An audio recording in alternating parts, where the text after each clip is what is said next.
दिल्ली में, और गौरवशाह जी सामने ऐसा बोल के चला गया कि आप इतने लाख मयूरों की हत्या करा करके पंख रखते हो, इसका हम प्रतिबंध करते हैं। उसको विवेक होना चाहिए कि तुम्हारी परंपरा में यही चला आया। जब तक किसी परंपरा का अध्ययन न हो, शास्त्रों का बोध न हो, तब तक अचानक भावुकता में नहीं बोलना चाहिए। जैन समाज, जैन मुनि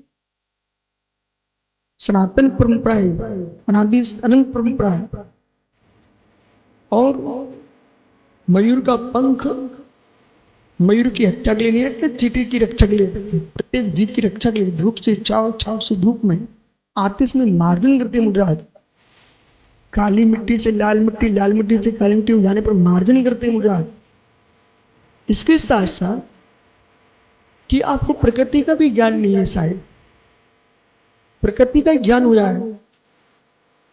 आपको भारत सरकार संविधान कहता है कि प्रत्येक धर्म का जो है सम्मान देना, उनके धर्म की रक्षा करना। धर्मनिरपेक्ष राष्ट्र भारत है, संप्रदाय निरपेक्ष भारत है, और संपूर्ण धर्मों का सम्मान रखना भारत का धर्म है। अंदर में बोध करना चाहिए।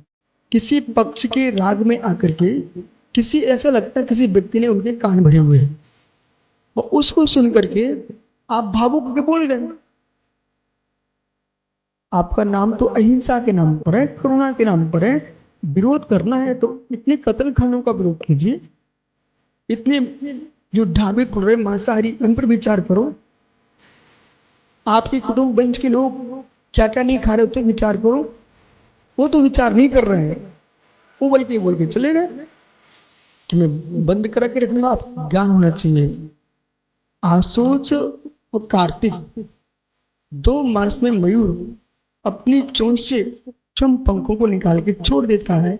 श्रमण जैन साधु दिगंबर में ये लोग उन पंखों को नहीं करते हैं कि किसी मयूर को मार के निकाले गए हैं, त्यक्त पंखों को ग्रहण करते हैं और उनसे पिच्छी बना करके जीवों की रक्षा करते हैं। और आज देश में मयूरों का विनाश नहीं हुआ है। आज के देश में, आज की 2026 में देखो, देश में मयूरों की संख्या सर्वाधिक मिलेगी आपको पूर्व की अपेक्षा से। हम कर रहे जंगलों में बिहार, सारे मयूर हमने देख के आए हैं, और